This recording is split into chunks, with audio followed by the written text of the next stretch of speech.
Welcome to our Hong Kong Brief Show. I'm your host, Jenny. Today, we're kicking things off with some exciting news. Hong Kong has just launched a new international mediation organization, attracting signatories mainly from Africa, Asia, and Latin America. While Western countries are still on the sidelines, experts believe more nations will join as the benefits become clear. This move highlights Hong Kong's strategic position as a global legal hub, competing with Singapore, and its success depends on how well it manages global conflicts and governance. Next up, Hong Kong is making a strong comeback in the business world. Deutsche Bank reports that the city's corporate activities and yuan-based trade are booming again. Companies are increasing their investments in China, hedging currency risks, and using Hong Kong as a key financial gateway.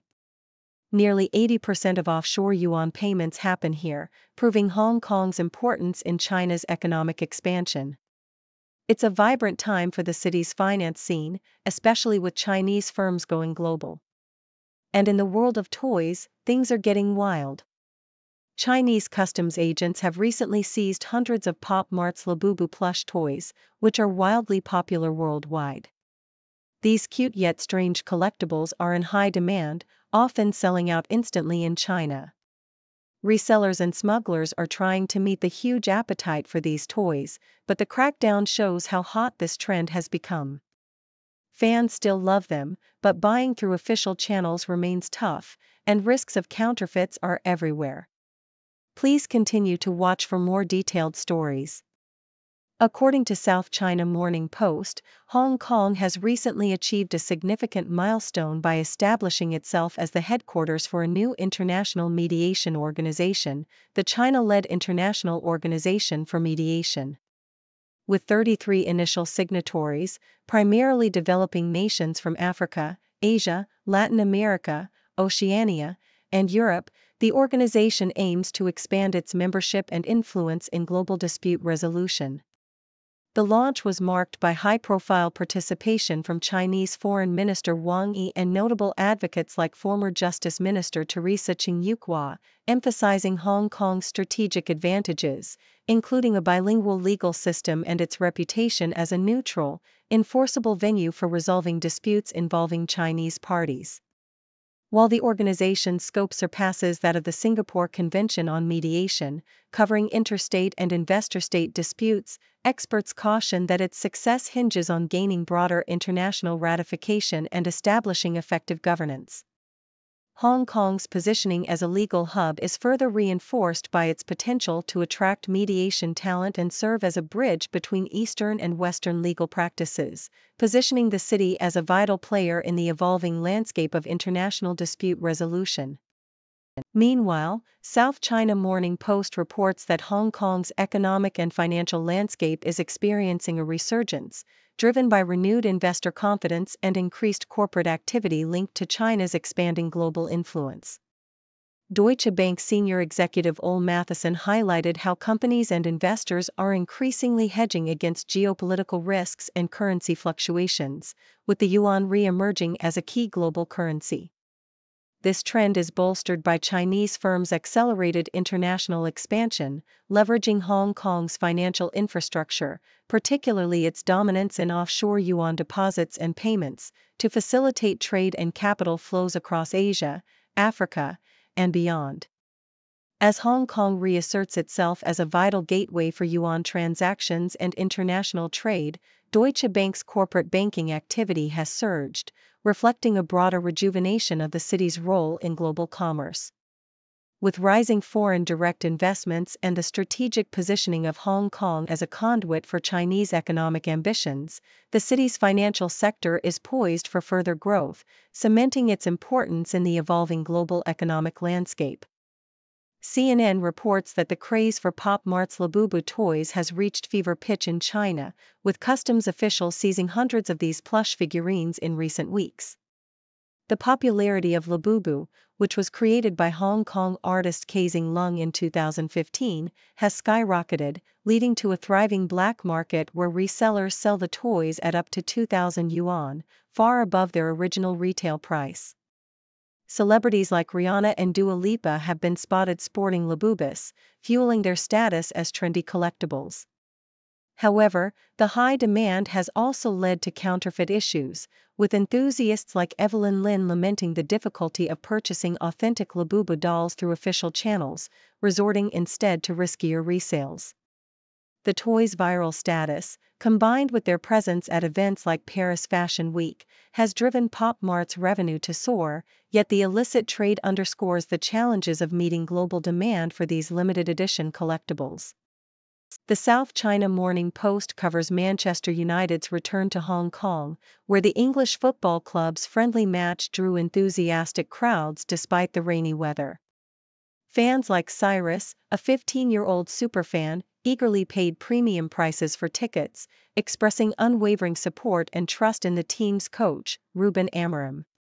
For many supporters, attending the game was more than just a sporting event, it's a cultural experience and a chance to connect with their beloved club.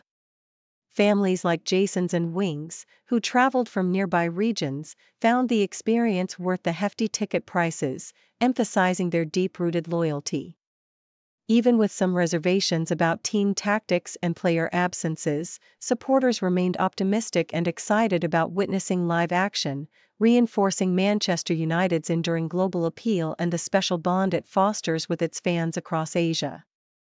The South China Morning Post also highlights the rising allure of Tanzanite in the jewelry world, with luxury brands from Dior to Chaumet incorporating the rare gemstone into their latest collections.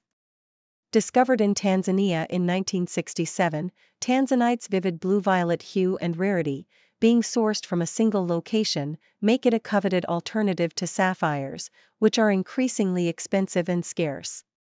Designers appreciate its affordability and striking appearance, with high-quality stones offering excellent clarity for bold cuts.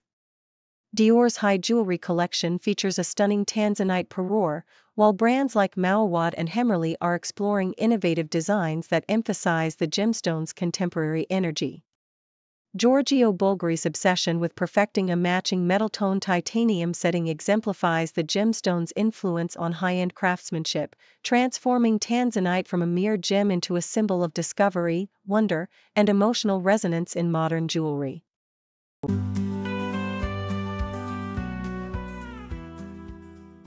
South China Morning Post vividly depicts the quiet resilience of Hong Kong's tarot readers amidst societal upheaval.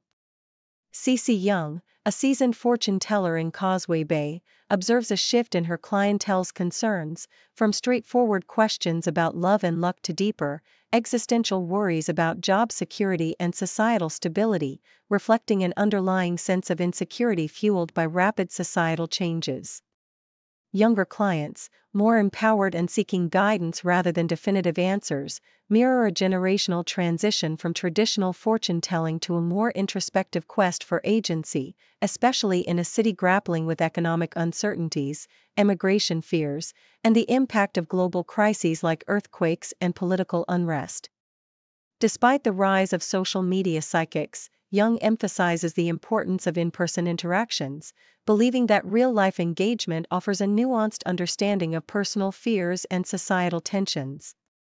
In a different vein, South China Morning Post reports on the lucrative real estate transactions led by New World Development in Hong Kong's Southern District, highlighting how the city's wealthy are capitalizing on a market downturn. The sale of 24 luxury units for over 1.3 billion Hong Kong dollars signifies a renewed confidence among high-end buyers, both local and international, who are taking advantage of falling prices and low interest rates to invest in prime properties. Notably, a record-breaking sale of a 85.3 million Hong Kong dollars four-bedroom unit underscores the city's ongoing allure for the affluent, even as the developer faces financial strain from postponed bond payments and high debt levels. The narrative illustrates how the luxury property market, buoyed by declining interest rates and a surging stock market, remains a vital, if complex, pillar of Hong Kong's economic landscape, with high net worth individuals eager to secure exclusive assets amid economic turbulence. Meanwhile, the South China Morning Post also details a critical public health issue, the case of an 18-year-old student with tuberculosis who was discharged prematurely against medical advice. The health authorities' swift response, including an isolation order and comprehensive screening of classmates and teachers, underscores the persistent threat of airborne diseases in densely populated Hong Kong. The student's refusal to complete the recommended 6-month treatment highlights the challenges of managing infectious diseases in a society where individual decisions can have far-reaching public health implications. The case serves as a stark reminder of the importance of adherence to medical protocols and vaccination, especially in a city vigilant about disease transmission, emphasizing that prompt medical intervention and community cooperation are essential in safeguarding public health.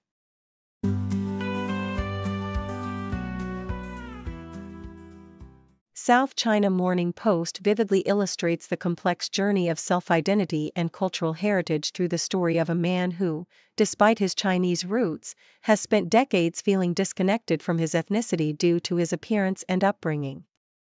Growing up in Singapore with a Caucasian face and a background steeped in Chinese traditions, he admits to dismissing Lunar New Year celebrations and language learning, perceiving himself as more aligned with Western culture. It is only through moving to Hong Kong and immersing himself in a city that embodies East meets West identity that he begins to reconnect with his Chinese heritage, observing subtle cultural practices like how he handles chopsticks or his reaction to traditional festivities, revealing that cultural identity is more about embracing values and behaviors than appearances. His internal struggle with societal perceptions and his desire for authentic belonging highlight that cultural identity is an evolving personal journey, not solely defined by looks or external validation. The South China Morning Post also sheds light on Jude Law's personal life, revealing how the actor's career was once intertwined with the Hollywood superhero machine, as he candidly recalls being approached for the role of Superman, a part he felt unfit for and ultimately resisted. Law's decision to steer clear of blockbuster fame led him to a quieter, more grounded life, especially after marrying Philippa Cohn, a London-based behavioral psychologist and environmental advocate. Their relationship, first publicly acknowledged in 2015 and formalized in 2019, has since blossomed into a family, with the couple welcoming their first child during the pandemic and rumored to have a second. Law's story underscores the importance of personal authenticity and choosing a life aligned with one's values over societal expectations of fame and glamour, illustrating that true fulfillment often lies in meaningful relationships and staying true to oneself. The South China Morning Post also emphasizes the far-reaching dangers of smoking, illustrating its impact beyond the well-known risks to lungs and heart. Tony Mok, a clinical oncology professor, emphasizes that tobacco's harm extends to nearly every major system in the body, including bones, skin, digestive organs, reproductive health, and immune defenses. Smokers are at increased risk for osteoporosis, skin aging, cancers of the colon and bladder, fertility issues, and weakened immune responses, making smoking a peril that transcends the typical health warnings. The article underscores that despite the widespread awareness and graphic warnings, the full extent of tobacco's destructive effects remains underappreciated, urging a broader understanding of its dangers and highlighting the importance of quitting to preserve overall health and well-being.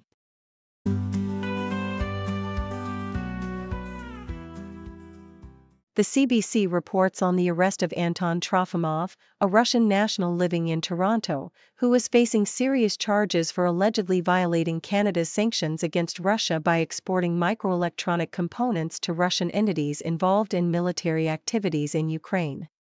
Trofimov, who manages a Hong Kong-based company sanctioned by the US and UK, is accused of supplying microelectronics used in military drones and is linked to companies that have been identified as key suppliers to Russia since the invasion of Ukraine. Despite Canada's strict laws against such exports, enforcement has been inconsistent, and this case marks the first prosecution under the Special Economic Measures, Russia, regulations. Ukrainian officials and community groups have expressed relief and hope that this action signals a tougher stance on illegal trade, emphasizing the importance of stopping these exports to hinder Russia's military capabilities. The RCMP initially announced a media briefing on the investigation but later cancelled, leaving questions about enforcement and the broader scope of illegal exports to Russia. South China Morning Post highlights Wally Baram's unconventional journey from a childhood dream of becoming a cowgirl to her surprising rise as an actress on Amazon Prime's Overcompensating. Raised in a Mexican-Syrian household in New Jersey, Baram initially pursued comedy during her gap year, inspired by comedy legends like Tina Fey and Amy Poehler, before dropping out of college to focus on her stand-up career. Her breakthrough came unexpectedly when she was cast in the show, drawing parallels between her real life and her character Carmen, a socially awkward, eager-to-please young woman from New Jersey. Baram's background in comedy, combined with her relatable personality and candid insights into her personal life, including her relationship with fellow comedian Mark Little, has endeared her to audiences. Her story underscores her resilience and versatility, transforming her from a stand-up comic to a rising star in television, all while staying true to her authentic self. Foreign Policy discusses the Trump administration's aggressive crackdown on international students, particularly from China, as part of its broader efforts to reshape U.S. higher education and national security policies. Announcing plans to revoke visas of Chinese students with ties to the Chinese Communist Party and to scrutinize social media activity, the administration aims to curb foreign influence and military research. These policies threaten to significantly impact U.S. universities, which rely heavily on international students, especially from China and India, for revenue, research, and cultural diversity. The reduction in international enrollment could lead to higher tuition costs for domestic students and diminish the U.S.'s position as a global leader in education and innovation.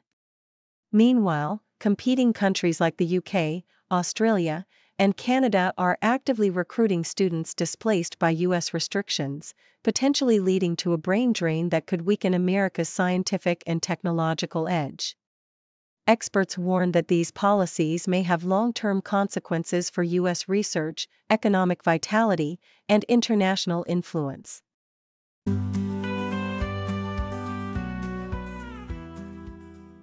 Thank you for tuning in.